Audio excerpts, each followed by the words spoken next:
Welcome to the story wheel. Again, wow, it's gone so fast. Yeah, and we are in Samhain Eve here in the Southern Hemisphere. So if I was in the Northern Hemisphere, yes, would be the last day of April, and we would be getting ready to celebrate Beltane and all things fertile and May Day and the flowering of the hawthorn and all things glorious and abundant to come. But we're not. I'm in the Southern Hemisphere and it is raining out there. There are leaves all over the ground. And yeah, I'm busy. I am busy harvesting the final harvest and tidying up the greenhouse, shelling beans, ready to put in casseroles and things like that. I'm drinking a hot, spicy chai, which is the perfect autumn drink. And tomorrow we'll be celebrating Samhain, having a gathering here with a fire, and yeah, calling forth the ancestors. I have my ancestors t-shirt on, which comes from seventh wave music, Carolyn Hillier, all the way from England. But it's old now, so it's a work shirt. And if I look down here, I can see that I've got some goat poo on me because I've been mucking around with the goats this morning, and that's just where I'm at. So this video is going to be short and sharp. No mucking about, no pretty photos or pictures all the way through. It's just going it like it is. So yeah, sorry folks. I don't have time because that's where we're at. We're at that last harvest. And I'll be preparing after this harvest time and this preparation time for winter crops, yep. But also, yeah, doing some rest and recuperation and a deep dive into some shadow issues and, yeah, lighting the fire, contemplating and enjoying the depth of autumn as we go towards the winter solstice, which is only 8 weeks away. So that seems crazy too. Anyway, welcome to the story wheel. And yeah, I like to choose stories from all around the place in different times and space. And this story, I really contemplated what I was going to do with this because there was a lot of stuff out there. There was some lighter stuff. There was, you know, Disney-fied versions, scary stuff. But I chose an ancient story, 16th century from the Middle East. And it is called The Finger. Now, this is one of the pieces of folklore that Tim Burton used as kind of the base for his movie The Corpse Bride. The other one apparently was The Demon in the Tree, also comes from the same book. And the book is this one, you can see that, Lilith's Cave by Howard Schwarz. And it's tales of the supernatural from all around the world. Fantastic book. And this one is The Finger. That's what it's called. And it's set in Safed, which is actually spelled S-A-F-E-D. That's in ancient Palestine in the Upper Galilee region. So here we go. It was the night before Reuven's wedding, and he had yet to meet his bride-to-be. Now, you might think that's pretty strange, especially these days. But it wasn't strange in 16th century Palestine, where the wealthiest families would make formal agreements to marry their offspring even before those children were born. And so it was that two sets of parents made such an agreement that should their firstborn children be born a boy and a girl, then they would seal the family connections and all the wealth forever by fating their children to marry when they came of age. And now, well, Reuven was of age, and tomorrow he would meet his bride-to-be, whom he was assured was most becoming. And it would be in a ceremony attended by the wealthiest families in the region of Tzfat. But tonight, in order to settle his nerves, he'd headed out to the forest, which surrounded the city, with his two best friends to spend a last night of laughing and joking and making memories for Reuven's final night as a single man.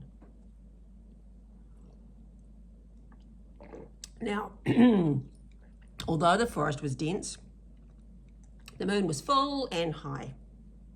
As full and high as the boys' spirits, in fact.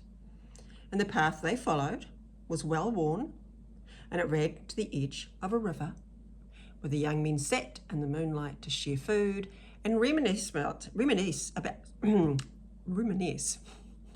the days when getting married was not something that they needed to be concerned about.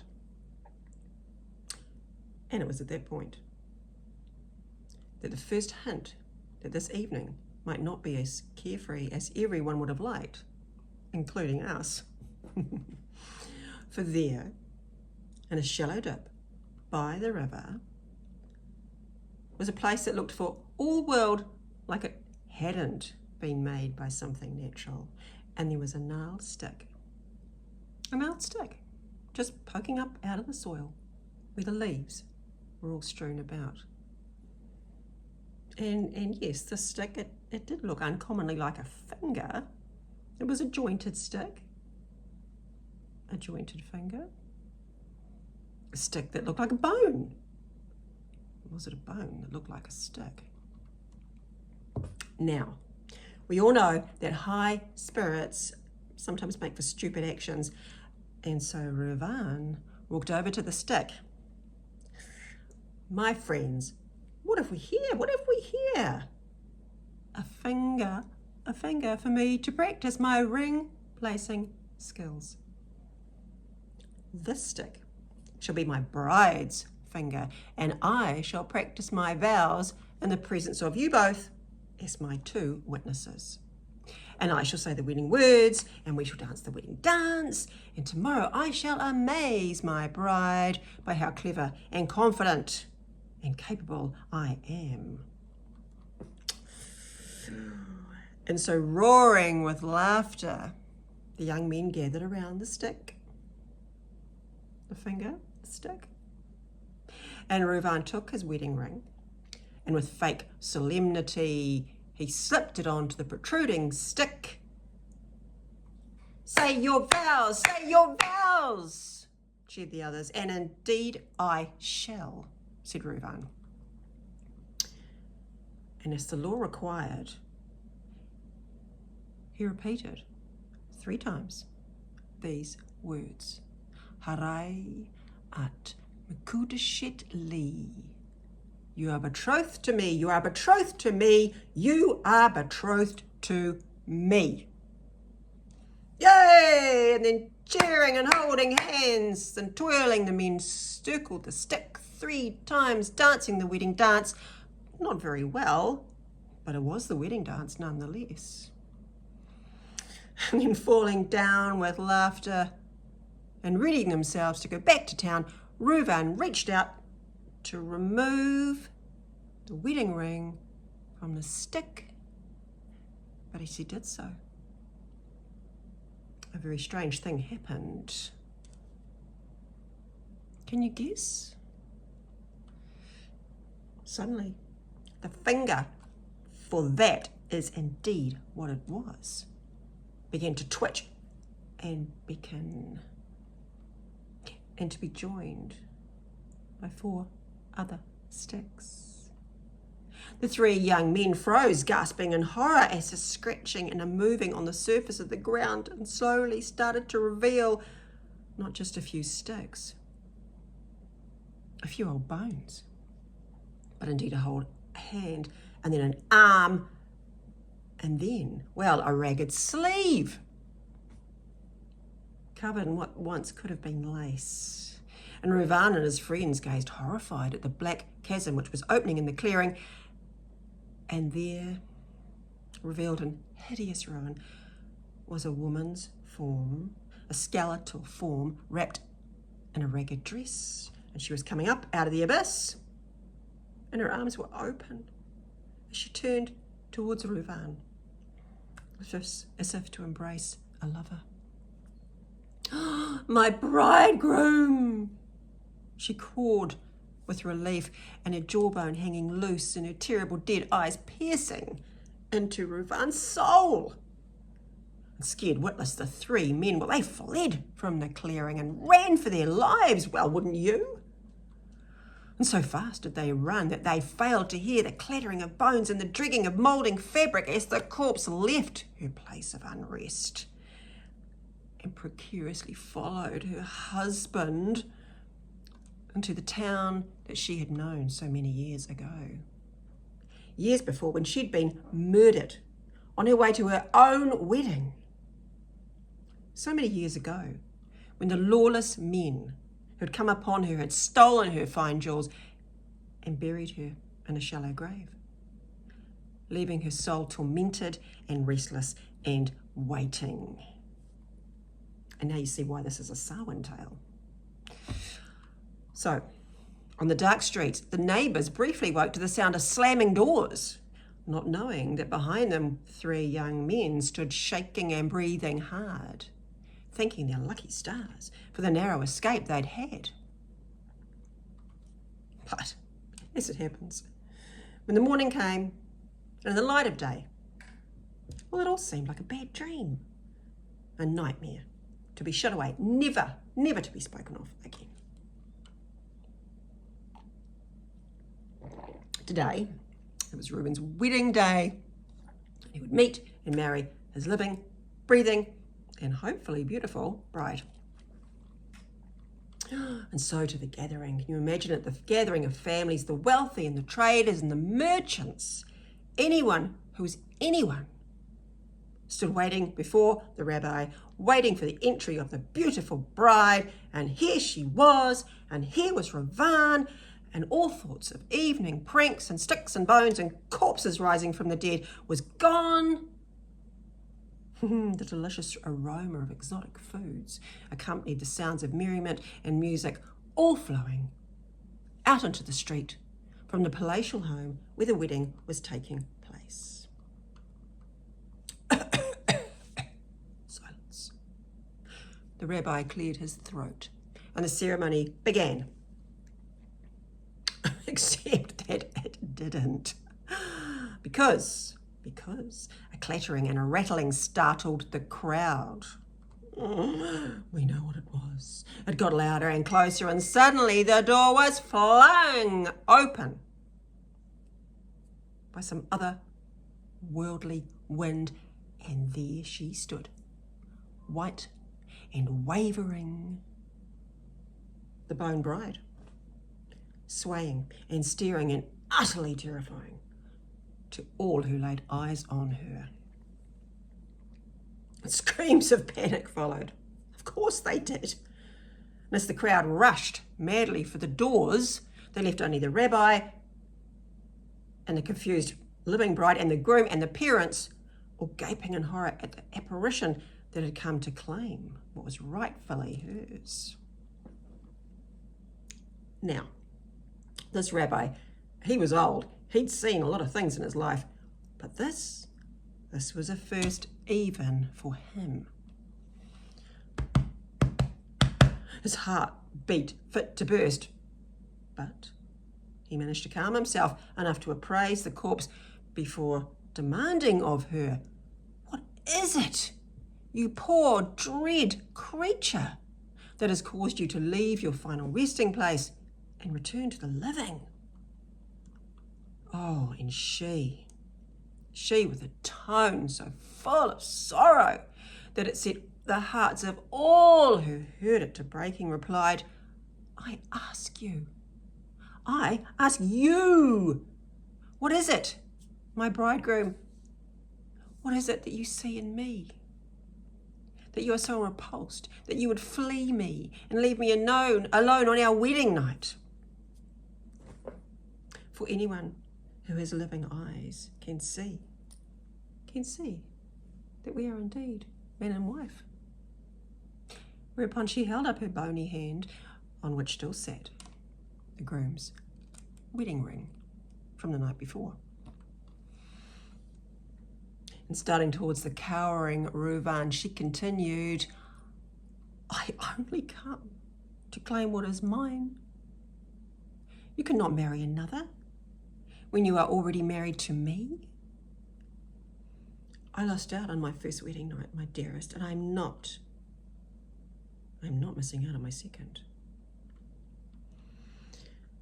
Oh, shock rippled through that small gathering. And the living bride shrank back from Reuven, whilst the rabbi, in astonishment, turned towards him. Is this true? In order for it to be so, you would have had to have placed a ring on this dread bride's finger, done it yourself, and you would have had to say thrice the wedding vows, and in front of 2 witnesses, no less, and then you would have had to have danced the wedding dance around the bride. Say this isn't so. But of course, Reuven could not, because as we all know, it was true. And as such, he had to shamefully regale the room with the details of the evening before. Oh, now what followed? It was not ideal. According to rabbinical law in the 16th century, the corpse bride and Reuven were indeed married. Straight up married. This would have to be taken to the courts to decide.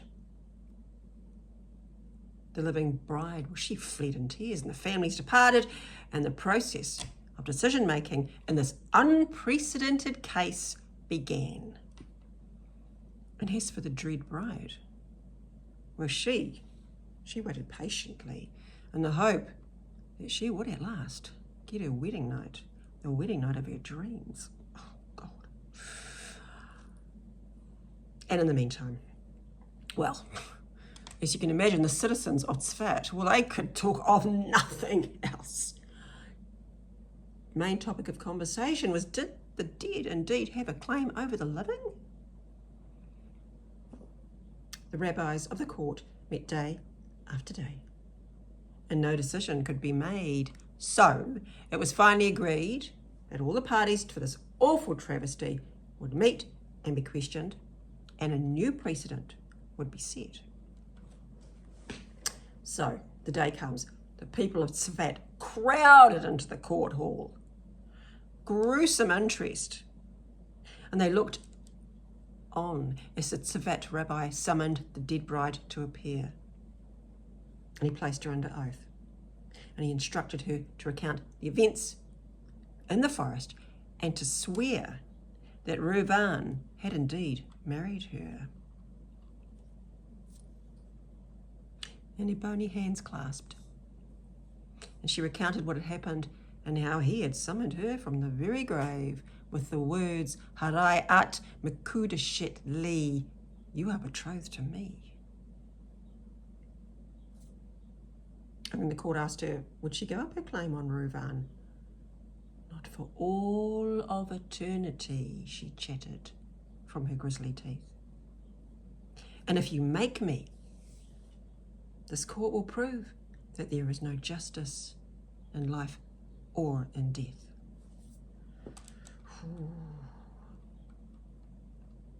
And then came Reuven's turn to recount. Yet again, all that had happened.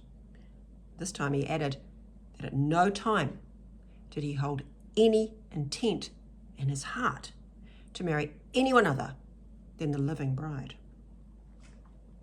The bride that he had been promised to, in fact, from before his very birth.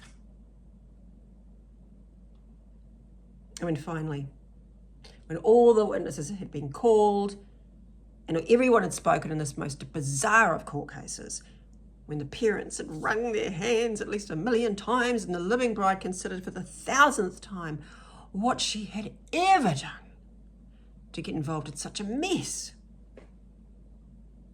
Only then did the rabbis retreat to a private chamber to make their final decision. Yes. And then upon re-entering the room, the rabbi from Tzfat called Reuven and his grisly wife to stand before him. And had she a heart, it would have been beating wildly, but as it was, she merely swayed and rattled and pressed her bony hand towards the recoiling Reuven. And so, the rabbi looked to the bridegroom.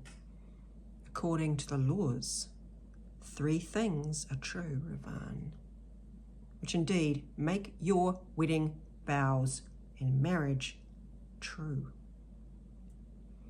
And Reuven sank to his knees. In the presence of 2 witnesses, 3 times you spoke the words, 3 times you danced, and you promised with a ring. And Reuven shook and felt sick. However, 3 other things are also true. 3 things that cannot be denied, the rabbi continued. A wedding vow cannot deny an earlier betrothal. Reuven raised his head. Your vows were said with no intention. And Reuven got upon one knee. But most importantly, the dead can make no claim on the living. Therefore, this wedding is declared null and void. Oh, and at these words, the corpse bride, well, she fell to the hard, cold floor, bones clattering and shattering. No claim, no life. Chance gone. And although Reuven was now jubilant at his release, as you can imagine, well, everyone else in the room stood silent because they knew that death was in their midst, and ashamed. They knew that the city of Tzfat and them themselves, they should have done better for this poor soul. And then suddenly, from the back, the living bride, who for so many days had watched and waited in silence while all around her others had debated and argued and organised and planned, well, she moved forward. And she knelt before the bones of the corpse bride. And slowly and reverently, she started to gather those bones. I will live for you, my dead sister. I will give you a claim on my life. And I will honour you, even if no one else does. And I will ensure that these fools will give you the justice you've always deserved. And so it was that quiet little living bride, where she led a procession to a proper burial ground, and a ceremony was performed to honour the dead bride. No more would she hover in a shallow grave, waiting for her soul, to be at rest. And that living bride, well, in her wisdom, she led the way. And on this Samhain evening, she reminds us that whilst the dead may not hold a claim over the living, we should indeed take time to honour them and to feel their presence as the veil thins. And she reminds us that death, well, it's not to be feared, but it is to be absolutely revered. So, heading into the dark, this story offers us a reminder that across the whole world, over time and space, there are thin places, and Samhain is one of them. And if we so choose, We can use it to honour the many aspects of change and the very, very deep importance of seasonality. The end. Pretty dark.